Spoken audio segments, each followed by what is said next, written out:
আজি ৰাতিপুৱা শুই উঠিয়ে হাঁহৰ গঁৰালৰ ফালে আগবাঢ়িছোঁ। হাঁহে কণী পাৰিছে নে নাই তাক চাবলৈ গৈছিলোঁ। কণী পাৰিছে, 3টা কণী পাৰিছে। এটা নীলা কণী পাৰিছে। আমাৰ হাঁহ এজনী মানে নীলা কণী পাৰে, বাকী দুজনী বাৰু বগাই পাৰিছে, একেই পাৰিছে। নমস্কাৰ, স্বাগতম জনাইছোঁ মোৰ ইউটিউব চেনেল মুক্তিজ্যোতি অন্য এটি ভিডিঅ'লৈ আপোনালোক সকলোকে। আজি ভাবিছোঁ ৰাতিপুৱাৰ পৰাই ব্লগটো ষ্টাৰ্ট দিওঁ, কাৰণ মানে ব্লগ দিম বুলি থাকিয়ে যায় সদায়। আজি ভাবোঁ দিম, কালি ভাবোঁ দিম, কিন্তু থাকিয়ে যায়। কিন্তু আজি ভাবিছোঁ ৰাতিপুৱাৰ পৰাই ষ্টাৰ্ট কৰোঁ। আপোনালোকে চাই যাওক মোৰ দিনটোৰ ৰুটিন মানে কি আৰু সকলোখিনিতো দেখুৱাব নোৱাৰোঁ বাচ্ছাৰ লগত, এইটো বেবী। গতিকে যিখিনি পাৰোঁ আপোনালোকক দেখুৱাই যাম। এয়া আমাৰ মাটি টেকেলিত জলপান বনি আছে। এয়া বৰা চাউলৰ জলপান বনি আছে। এইয়া মায়ে মানে মোক অলপ চাবলৈ দিছিল জলপানটো সিজিছে নে নাই। এইটো হোৱা নাই আৰু অলপ টাইম লাগিব। এই আপোনালোকক দেখুৱাই দিছোঁ, দেখিছেনে বাৰু? আপোনালোকৰ কোনে কোনে বাৰু এনেকুৱা টেকেলিত বনোৱা, মাটিৰ টেকেলিত বনোৱা বাৰু বৰা চাউলৰ জলপান খাই পাইছে, মোক কমেণ্ট কৰি জনাবচোন। এয়া আমাৰ বৰা চাউলৰ জলপান ৰেডি হৈ গ'ল। এইয়া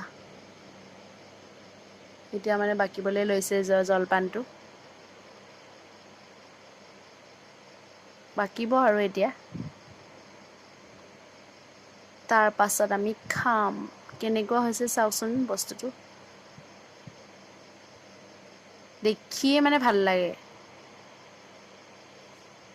এই আপোনালোকক কেনে লাগিছে ক'বচোন বাৰু। এয়া আমাৰ ব্ৰেকফাষ্টৰ থাল ৰেডি হৈ গ'ল। এতিয়া আমি খাই লওঁ, আপোনালোকক অলপ পিছত লগ পাই আছোঁ। এয়া আমাৰ ল'ৰা গা ধুই আহিছে। এতিয়া তাৰ টোপনি লাগিছে, সেইবাবে মনটো অলপ বেয়া কৰি আছে। এতিয়া তাক খুৱাই লওঁগৈ। আজি তাক খুৱাই ল'ম, যেতিয়া সি টোপনি যাব তেতিয়া তাৰ হাতত জেতুকা লগাই দিম। মই লগাই নিদিওঁ, মোৰ মায়ে লগাই দিব। আপোনালোকক দেখুৱাম ভিডিঅ'ত বাৰু, যদি পাৰোঁ। এয়া আমাৰ বেটাক মায়ে জেতুকা লগাই আছে। জেতুকাই আমাৰ যেনেদৰে আমাৰ হাতত ধুনীয়া ৰং লাগে, দেখিবলৈ ভাল লাগে, তেনেদৰে বহুত ঔষধি গুণো আছে জেতুকাৰ। আমাৰ ল'ৰাই বন চাফ কৰিছে, দেখিছেনে? তাৰ চলতে আপোনালোকে চাই লওক, এয়া জেতুকা যে লগাই দিছিলোঁ সেয়া। এয়া ইমান ধুনীয়া কালাৰ হৈছে। আমাৰ মায়ে নামঘৰত চাহ খুৱাব খুজিছিল। এয়া চাহ খুৱাবলৈ পিঠা বনাই আছে।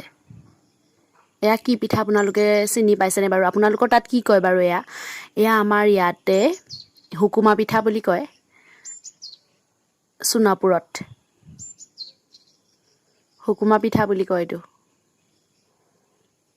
ইয়াতে আছে পিঠাগুড়ি, নাৰিকল, চেনি। আপোনালোকে ক'বচোন আপোনালোকৰ তাত এইটো কি বুলি কয়? এয়া পিঠাবোৰ খাই পাইছেনে আপোনালোকে?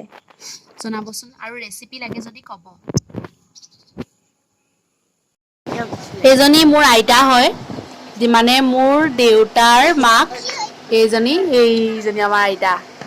আইতাই মানে ভাদ মাহৰ নামৰ পৰা এতিয়া আহিছে আৰু ঘৰত। এয়া চাওকচোন আইতাই কি কয়।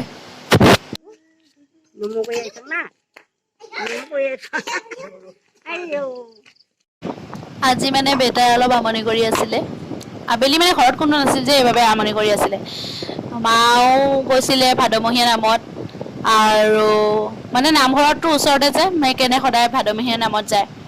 তাৰপিছত দেউতা দোকানত আছিল, ভাইটিও ঘৰত নাছিল, সেইবাবে মানে আমাৰ বেটাই অকণমান আমনি কৰি আছিলে। ইফালে টোপনিও লাগিছে, ইফালে তাক ফুৰিবও যাব লাগে। তাৰপিছত বাহিৰত এন্ধাৰেই হ'লহি, প্ৰায় এন্ধাৰেই হৈছেহি। এতিয়া বাহিৰত এন্ধাৰ হৈছেহি। আপোনালোকক মই দেখুৱাই আছোঁ ৰ'ব, বাহিৰত কিমানখিনি এন্ধাৰ হৈছে।